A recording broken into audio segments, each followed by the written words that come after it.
This is LiveWell Talk on Phil's colon cancer story, part 4. I'm Dr. Dustin Arnold, Chief Medical Officer at Unity Point Health, St. Luke's Hospital. Phil was diagnosed with stage 4 colon cancer last January and has made it his mission ever since to raise awareness about the importance of colon cancer screening and raising money for local cancer organizations through his Boston and Chicago Marathon fundraisers. Today, Phil returns to the podcast to give an update on his treatment, reflect on his journey, and share future plans and raise awareness. Phil, welcome back. Thank you. Thanks for having me again. Last time you were here, you shared some good news. I've been told you have some more good news. What's the latest? Yeah, so I'm doing really well. I finished up chemo December 15th. I had great scans after that, so no evidence of disease at this point. I have a Signatera test that I take for blood work. That's still showing up negative, so yeah, things are going great. That's awesome. Well, you know, this really has evolved not only in your journey, but also just a patient advice podcast on screening colonoscopies and the logistics of that. As we were talking prior to the podcast, that now if somebody has had a positive blood stool test, Cologuard, ColoFit, those fit tests, etc., they could get a screening colonoscopy, which previously insurances were causing that diagnostic. Do you think that'll hopefully have an impact positively? Yeah, I think that's huge, because I've known people that have had a Cologuard that would come back positive, and they go in and get their colonoscopy, and they're getting charged, out of pocket. So I think that's a huge Yeah, that was new in January. Yeah, and that absolutely. Kind of took me by surprise when I heard it, and I was pleasantly surprised, of course. So let's reflect a little bit on your own cancer journey. Take us up to speed as far as how many cycles of chemotherapy did you have, and procedures, etc. Sure. So as you said, I started last January. In total, I did 12 rounds of chemo, and then I also had 2 surgeries. So I had my major surgery for both my liver and my colon, and they took out 7 spots of my liver, and then they took out a big chunk of my colon, as I had a mass in my colon. And then in September, I went back and got scans, and there was a couple of spots on my liver that weren't showing up on the scans that had kind of popped up, and we went in and got those also. So that's 2 liver surgeries then, essentially. Yes. Yep. Yeah. One was 6.5 hours, and the other one was 5. But the second one was non-invasive, which was really nice. They just went in, they did ablations. They hit it with the radio waves and a big Really? needle. Yeah, it was super Wow, nice. that's it. And all your surgical procedures have been up at the Mayo, correct? Yes. Yep. That's what I thought. Yep. Yeah, they have some tremendous colorectal surgeons up there. For individuals that might be listening that just received the diagnosis of cancer, and it could be colon, it could be any cancer or life. You know what? Let's. I know we've talked about colon cancer, but let's just talk some good, solid advice. Any life-changing diagnosis, what would be your advice? My first piece of advice would be not to panic. There's a lot of things that are going to happen, and it's going to take a little bit of time. So once you get the diagnosis, there's going to be a time period where you're going to get a lot of tests, and you're going to figure a lot of things out. So right when you get the diagnosis, don't think it's the end of the world at that time, because there's a lot of things that are going to happen in probably the next 2 weeks to a month. And then the second thing I would say is your attitude and how you look at the treatment is going to determine a lot for you. The more positive that you can be, or the more you can sit back and say, hey, this isn't the end of the world. We're going to come up with a plan with my doctors and nurses, and we're going to find a way to fight this. I think the better off that you'll be, for sure. And then I think the third piece of advice that I would give people is don't stop doing what you're doing today. There's going to be times where you're not going to feel great from chemo, or maybe you're going to have surgery, but live every day that you can to the fullest, 100%, especially when you feel healthy. Because just when you get a cancer diagnosis, that doesn't necessarily mean that you start feeling bad immediately. Now, some people go in because they're feeling bad, and that's a little bit different situation. But you may feel way worse down the road. So try to keep doing everything that you're doing. I think that's really important for your psyche, really, 100%. I think that's good advice. Life is kind of, it's about losing stuff, but you don't know it until you start losing it, right? Sure. You know, you can tell an 18-year-old till you're blue in the face about how important what you've learned at our age, right? Yeah. You know, but We both got one, right? Right, exactly. But until they live it, they can't possibly understand it, right? And that's just life. That is just the circle of life, Simba. I mean, that's just the way it is. But I think it's good advice just to live every day to the fullest, regardless of your health. But that is good. I would say, since we started these conversations, one, it got me to get my colonoscopy done, which was good. But I definitely feel like I'm having the conversations change, and this is purely anecdotal, but I definitely feel it's more of the logistics of getting the colonoscopy done, and we've kind of quit talking about the prep, right? That used to be the big, I don't want to drink that stuff, and, but now it's kind of like, well, okay, I got to drink the stuff, but now I just got to figure out how I can do this with my work schedule, et cetera. And to me, that is, I think it has evolved a little bit. Just personally in talking to patients, that it's gone from convincing them to get the colonoscopy to reminding them to get it scheduled. They know they have to do it, and they're on board. What's been your experience as you talk to people?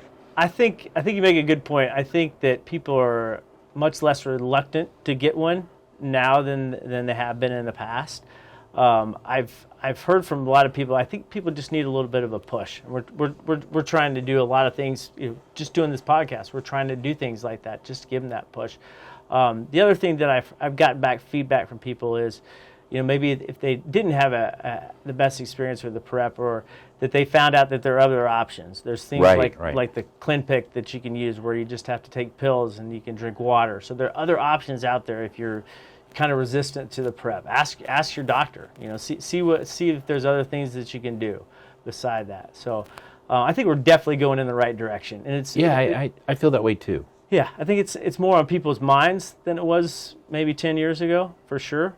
I didn't really know what a colonoscopy was then, So, right. I feel like it's getting talked about, and hopefully in this community we're doing a good job of bringing it to the forefront, and in 10 years it'll be a thing that everybody does here. Well, I mean, I think the 5 to 10 year mark we'll be able to look at and statistically start to see, hopefully start to see it not being seen so often in younger people. Sure. As we have. I mean, that's the anecdote, but it definitely has been there. And for our listeners, we want to remind them, what is the age to get the screening colonoscopy? It's 45 now, or if you have a parent or a sibling that, let's say, they got diagnosed with cancer at 39, or they had precancerous polyps at that age, then you could go in 10 years before that. So you could go in at 29. Yeah. Which is huge. That is. Yep. Because we have, you're a relatively young guy as far as the age continuum that we typically see of patients with colon cancer, and we have seen younger people get it. Yeah. Younger and younger. And it feels like it's more than anecdotal, whether it's the Western diet. I mean, we can talk about all sorts of things, but definitely I think we're seeing it more, and we do hope that people make the effort to get screened. Now, you've done some work beyond just having surgery and chemotherapy for colon cancer. You've also done some fundraising. Yep. Tell us about your fundraising efforts. Sure. So we did the Boston Marathon and the Chicago Marathon. We did fundraisers for that. So we raised money for I Know Jack backpacks, and then Children's Cancer Connection to send young kids to camp that have cancer. We raised over $25,000 between those two fundraisers, which has been awesome. We have recently, we now have status as a foundation. We started an organization called Tell 5 Friends, and our whole goal is people take my story and they tell 5 friends my story, so they can get a colonoscopy. We are going to have a golf tournament in August with that. I'm going to run the New York City Marathon with Live to raise money for Live Strong, which is another great organization that helps cancer patients get through the journey. And the Tell 5 Friends part of it, we're really looking to make that something that lasts far longer than I'm here, and really making an impact on Lynn County, and hopefully after Lynn County we can make an impact on Iowa, and then hopefully further from there. It's a simple idea, but I'd love to be sitting here with you in 10 years and we can say, Right now we're, between 70 to 75% for Lynn County for our colonoscopy rate, and we're sitting at 90% in 10 years. Nothing would make me more happy than if we can do that, and we can help cancer patients along the way and other cancers get through what they're going through. Yeah, I mean, and we have good health care in Iowa and Cedar Rapids, but I think the kind of Swedish farm work ethic, people don't take the time to be a patient. But also, I want to make it clear, last fall I had the colonoscopy and a heart cath. It's hard to be a patient. I mean, there's a lot of appointments, and it really is, and so I understand when people kind of put these things off. I totally get it. I mean, I'm a big procrastinator when it comes to those sorts of things, but it's so important, and it is going to save lives because, we talked a little bit before we started the podcast, and cancer treatment seems to be a lot about timing. The longer the wait, the worse the patient does. Yeah. And getting things in there and getting it done early is probably the best. 100%. We have now had